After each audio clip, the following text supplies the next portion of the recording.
Hello, Hi! good evening. Ang pangalan po ng dakilang Panginoong Jesucristo, isang mapagpalang gabi sa bawat isa. Dito po tayo sa ikalimang pagpapasalamat para sa taong 2024 o 25 na yan.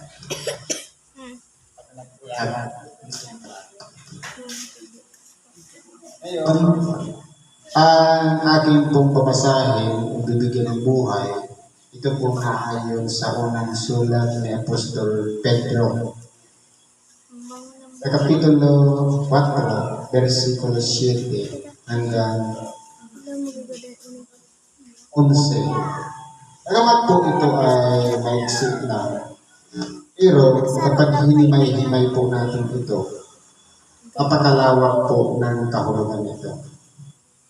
Sabi dito, ngunit ang wakas ng lahat ng mga bagay ay malapit na.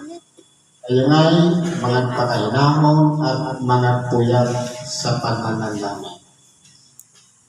Kung maalala natin, ito ay sinulat ni Apostol Pedro pagkatapos ng ating dakilang Panginoon ay umakyat sa langit. Sa makatuwid, kung bibilangin natin after death, siguro wala pa 10 taon sa una o ika-10 siglo na nabubuhay pa si Apostol Pedro na sinasabi niya, ang wakas ng lahat ng mga bagay ay malapit na. Pero, 2,000 taon na ang nakararaan. Para bagang kung titingnan natin sa buhay ng tao, napakatagal na. Pero, sa sukatan ng Diyos, kay isang araw na niya o 1,000 parehas lang po. Ibig sabihin, nasa pag-aantay tayo sa sinasabi ng malapit na. Ngayon, ang sabi dito ni Apostol Pedro, tayo po ay mga pakahinahon. Sa ibang salita, maging kalmado. At mga puyat sa pananalangin. Sa totoo lang to, sa mga tunay na lingkod ng ating dakilang Panginoong Diyos, hindi po nakakaroon ng anumang palagi ang pananalangin. Dahil nagagampanan natin ito bago matulog, pagkagising, kung tayo may lakad, kung tayo aalis ng bahay, bago kumain, pagkatapos kumain, at kung ano-ano pa, hanggang sa muling bumalik sa higahan. Ngayon, kung ang pananalangin natin yan ay nagagampanan sa loob ng 24 oras na ating pananahan dito sa ibabaw ng lupa, araw-araw, na tuloy-tuloy ang panalangin, ang tawag po dyan, maningas na panalangin. Pero sabi dito, mga puyat sa pananalangin. Sa totoo lang po, sa panahon ngayon na makabagong teknolohiya, minsan po, hindi na po nagiging priority ang panalangin. Hindi kaya dati, na kapag oras na kakain ang pamilya, nananalangin bago kumain. Pero ano ang nangyayari ngayon? Sa halip na manalangin bago kumain, picture taking bago kumain. Para bagang gagawing souvenir yung kakainin ng masarap na pagkain, pero nawala na yung pananalangin na ipagpasalamat yung biyayang tinanggap natin. Kung doon nga sa pagkain, nagiging priority ang pagkain ng cellphone, lamang siguro sa paggabi, ang pagpupuyatan natin hindi naman panalangin, kundi sa kapapanood ng mga social media. Kaya minsan, nakakaidlip na lang tayo, nakakatulog, hindi tayo nakapanalangin. Ngayon, sabi dito, mga puyat sa pananalangin. Kaso po, ang pinagpupuyatan natin, hindi naman pananalangin. Kaya nangyayari, hindi natin nasusunod yung sulat dito ni Apostol Pedro na dapat nating pagpuyatan ang pananalangin. Kaya po, naaagaw ng atensyon na sa halip na ang ating sarili ay palaging nakaugnay sa Diyos, nagiging balakid po yung ika dito sa ibabaw ng sanglibutan upang sa ganun hindi natin masunod ang kalooban ng Diyos. Sabi nga sa panalangin ng Ama na, mangyari ang iyong kalooban kung paanong sa langit, din sa lupa. Sa langit, ang lahat ng mga nilikha ng Diyos, mga arkanghel, anghel, at mga serapin o kerubin, at ano pa mang nilikha doon sa langit, araw-gabi nag-aawitan ng banal-banal ang Diyos. Pero dito, dahil nga tayo nasa kalagayang tao, merong disturbance, merong balakid, na sa halip na gawin natin perfecto ang ating pamumuhay sa pamamagitan ng pagdalangin, meron pong kaagaw. Yung mga sikat na artista, kapapanood ng mga sikat na pelikula, mga telenovela, nandiyan na yung mga laro ngayon na pinagpupuyatan at kung ano-ano pa. Lahat ng yan nagiging balakid upang hindi masunod ang pananalangin natin na pinagpupuyatan. Nagiging kaagaw po yun. Ano pa sabi dito? Nauna sa lahat ay maging maningas kayo sa inyong pag-iibigan. Sa totoo lang po, yung maningas na pag-iibigan, dapat po nararamdaman ng ating kapwa yung pag-ibig na ipinaparamdam natin sa ating kapwa. Sa makatuwid, hindi yung sa bibig lang nagsasabi tayo, I love you o iniibig kita. Kundi, sabi nga sample sa pamilya, sa mag-asawa nila, hindi lang yung sasabihin mo yung katagang I love you, kundi tatanungin mo, kumain ka na ba? Basa ang damit mo, magbihis ka. Yung pag-aanaga ba?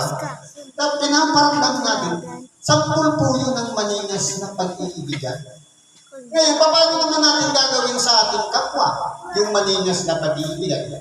Walang iba, kapag ang ating kapwa ay, sabi nga, nagtiso, napahamak, o kaya nagkamali, dapat po nilalapitan natin. Ipinaparamdam natin na palagi tayong nasa likod nila. Ibig sabihin niya, kahit man na tayo po ang nasa kalungkutan man o kalumbayan, isasama natin sa panalangin yung mga tao na nangangailangan higit sa lahat ng tulong sa pamamagitan ng mga panalangin. Kasi po, ang maninas na pag-iibigan, dapat po niyan nagkakabunga. Hindi yung pag-iibigan lang dahil parang naging habit lang, pinapasama lang ako. Hindi po, kundi dapat ipinapakita natin kung maaari 24/7 na pinakikitunguhan natin ang ating kapwa sa pamamagitan ng maningas na pag-iibigan. Sapagkat ang pag-ibig ay nagtatakip ng karamihang kasalanan. Sa makatuwid, kapag ginagamit lang pala natin ang ating sarili para pairayan ang pag-ibig sa kapwa, kahit ako man o sino man sa atin na gano'n ang gagawin, natatakpan po ang karamihan nating kasalanan. Pati yung mga tao, pinakikitunguhan natin ng tunay na pag-iibigan. Ibig sabihin, nare-reconcile lahat. Both side. Yung tao na nagkakaroon ng maningas sa panalangin, pati yung tao, inihahandugan natin ng maningas na pag-iibigan. Kasama po sila, natatakpan ang karamihan kasalanan. Kaya po, ibig sabihin dito, kahit tayo man marumi sa paningin ng ating kapwa, tayo man ay makasalanan sa paningin ng ating kapwa, sa oras na nananaig ang pag-ibig sa kapwa, lahat ng ating mga nagawang pagkakamali, natatakpan niya ng pag-ibig. Ibig sabihin, nare-reconcile po lahat. Kaya kung titingnan po natin, ang pag-ibig ay nagtatakip ng karamihan kasalanan. Gaano man kabigat ang kasalanan natin ginawa, kapag nananaig sa ating buhay ang pag-ibig at nararamdaman ang ating kapwa, tunay nga po, ganyan na yung sinasabing dalisay na pag-ibig. O pure, sapagkat yan ay bumubusilat bunga ng udyok ng Espiritu Santo na tayong lahat ay mga kaibigan. Sa totoo lang po, sa natural na pamumuhay natin, mahirap pong gawin yun. Dahil limitado lang ang utak natin, ang ating kakayahan. Pero kapag nandyan po ang presensya ng Espiritu Santo, marami pong imposibleng mga bagay na hindi natin kayang gawin.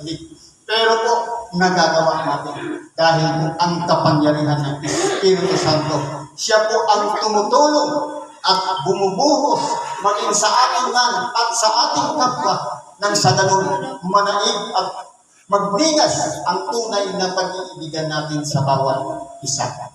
Kaya kung titignan po natin, sabi kanina, magkalaban ang laman at espiritu. Totoo po. Kasi po, ang gusto ng laman, ng pagiging makasarili, kataasan, katanyagan, kasikatan, nandun lahat. Pero kapag nandun ang Espiritu Santo, against naman doon o kontra doon, ang mangyayari na katuwaan, kasiyahan, kaligayahan. Ibig sabihin niya, ang lahat ng bunga ng Espiritu Santo, yun yung nagpakatiwasan sa atin upang yung mga bagay na mahirap natin gawin kapag nandiyan ang presensya ng Espiritu Santo. Parang easy-easy lang na ginagawa natin dahil nandiyan siya tumutulong sa bawat isa sa atin. Yan po ang kahalagaan niya. Kaya po, ano man ang kabigatan na ating ginagawa kapag nandiyan ang presensya ng Espiritu Santo, matatakpan lahat dahil umiiral ang pag-ibig sa bawat isa sa atin. Ano ba sabi dito? Na magpatuluyan kayo ng walang bulong-bulungan. Halimbawa, may napadalang sa atin na ating kapatid.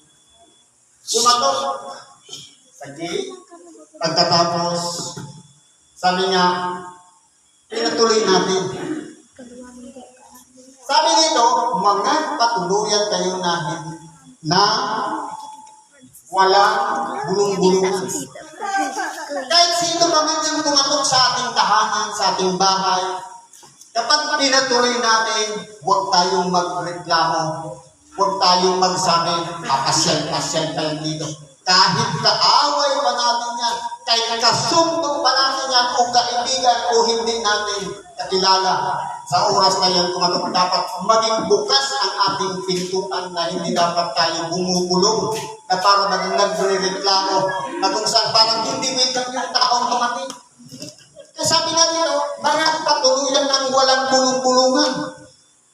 Yan po ay sinabi ni Apostol Pedro nang sa ganun, sino man tao na nandyan sa pintuan natin, patuloy natin. Lalo ngayon, sunod-sunod yung fiesta.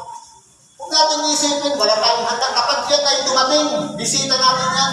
Ibig sabihin yan, kahit hindi man yan magkakain ang mahalaga, in-entertain natin, na-estima natin, kahit kinausap man lang natin, ay yung prangkay natin, wala tayong handa.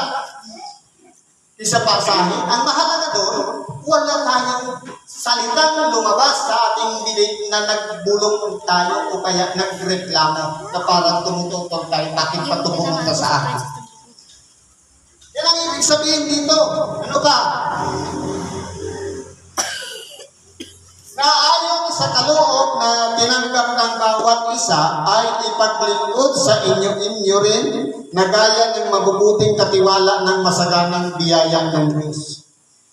Tayo po ay tinatawag na katiwala ng masaganang biyaya ng Diyos.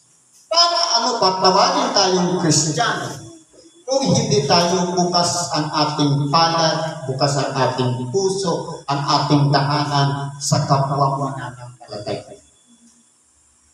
Kaya po kung titingnan po natin dito, makikita sa tunay na ugali ng isang Kristiyano kung siya po ay karapat-dapat sa kanyang kapwa kung ano yung ginagawa niya.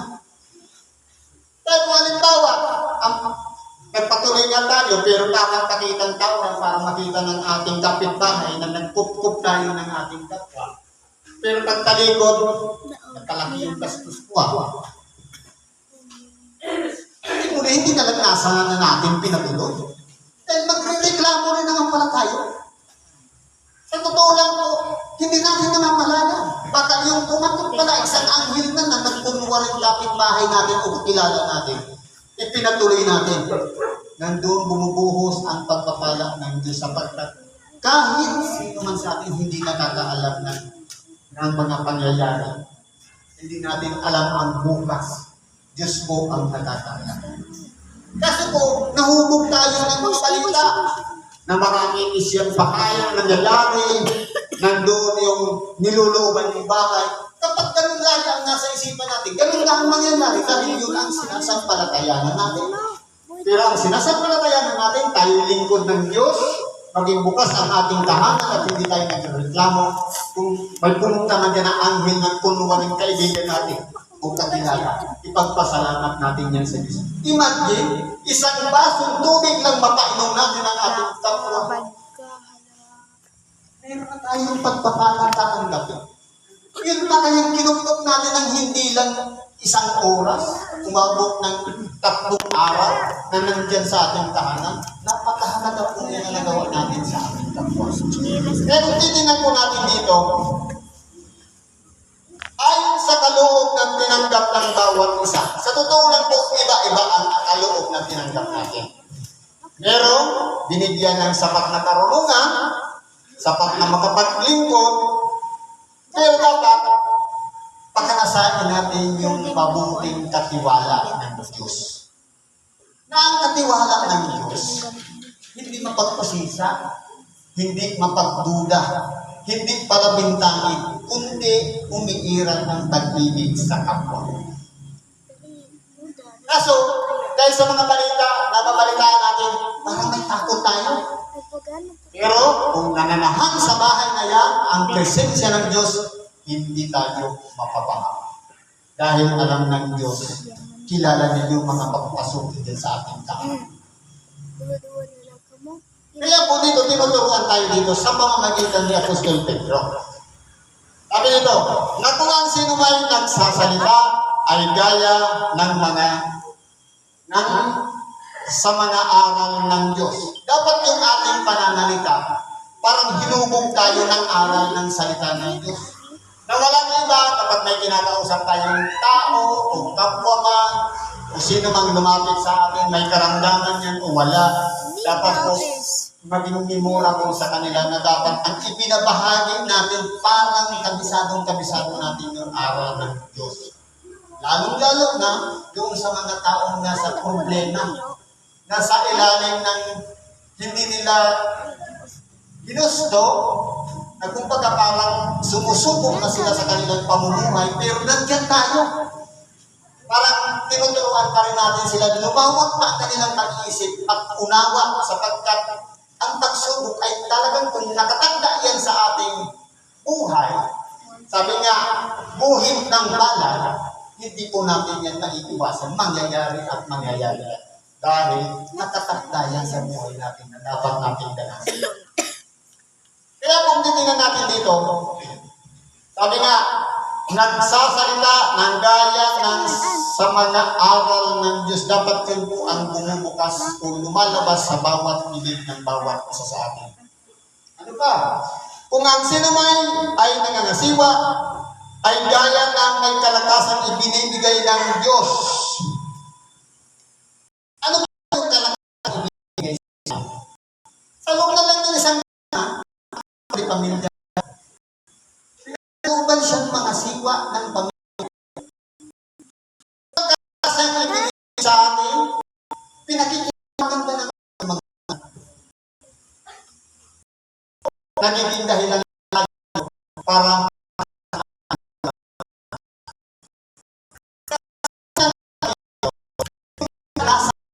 ng Diyos sa bawat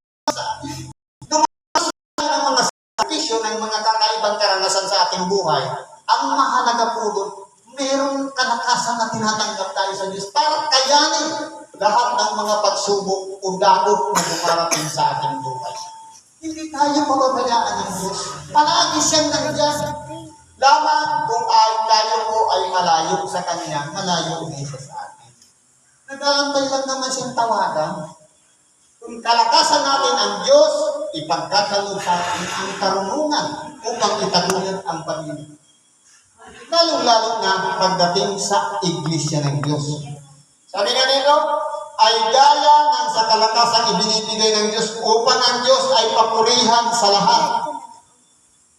Huwag nating asahan na kapag nakagawa tayo ng kabutihan sa ating kapwa, sa pamilya man, o sino mang nakakausap natin, nagagantihan tayo ng salamat brad, salamat sis. Dapat magpuring lahat sa Diyos. Tayo man, o sino man na nagawa natin ng kabutihan, sa Diyos lahat ibalik ang kapurihan. Huwag natin tatanggapin ang thank you. Dahil ginamit lang tayo nang sa ganon matulungan natin ang ating kapwa. Nang sa ganon makapangasiwa tayo sa ating pamilya. Lalong-lalo na sa kongregasyon. Kumbaga yung kalakasan na ibinibigay sa atin, ipinahiram lang ng Diyos. Kaya hindi natin pwedeng sarilinin na sabi, kung hindi dahil sa atin, wala na sana siya. Bakit? Yung biyaya ba na pinagkaloob sa atin na lapatan natin ang pagpapatong ng kamay, sa atin ba yun? Para sabihin natin na tayo yung nakapagpagaling? Hindi po. Pinahiram lang yan, naging kaparaanan lang tayo upang ang kapangyarihan ng Diyos dumaloy sa ating mga kamay para makarating doon sa pasyente. Kaya hindi po dapat natin tanggapin ang pasasalamat na hindi naman sa atin. Kasangkapan lang tayo ng Diyos. Sabi nito, upang ang Diyos ay papurihan sa lahat ng mga bagay sa pamamagitan ni Hesukristo na sa kanyang kaluwalhatian at paghahari magpakailanman siya nawa. Ibig sabihin niya, ibabalik natin lahat sa Diyos sa pangalan ng ating dakilang Panginoong Hesukristo. Nangangahulugan, maliwanag, na ang kalagayan nating mga tao ay katulad lamang ng isang bagay o sisidlang walang kwenta, walang pakinabang, na kinahabagan ng Diyos, pinatawad, hinugasan, nilinisan, at naging karapat-dapat sa kanyang paningin para gamitin sa kanyang pagpapala, para ibahagi ang salita ng Diyos, idaan sa atin para makatulong sa ating kapwa, para makapangasiwa ng ating tahanan at sa iglesia, at higit sa lahat para umiral sa atin yung pag-ibig sa ating kapwa. Ngayon, hindi natin lahat yan pag-aari. Wala tayong kwenta nung una. Galing tayo sa isang mababang kalagayan ng makasalanan na ginamit lang ng Diyos, binago, pinagsisi, at pinagbalik loob sa Diyos. Hindi dapat natin aliin kakayanan natin yan.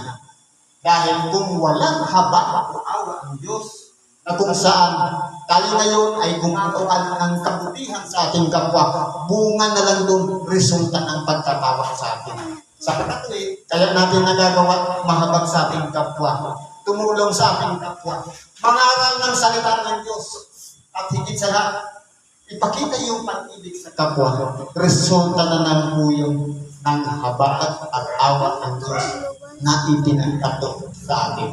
Kaya dapat ang kapurihan hindi sa atin nagaling sa mababang kalagayan, kundi lahat yan ibabalik natin sa Diyos. Sapagkat tanging siya lamang ang may karapat-dapat na papurihan, sampalatayanan, sambahin, at higit sa lahat, luwalhatiin ang kanyang pangalan sa pangalan ni Hesukristo.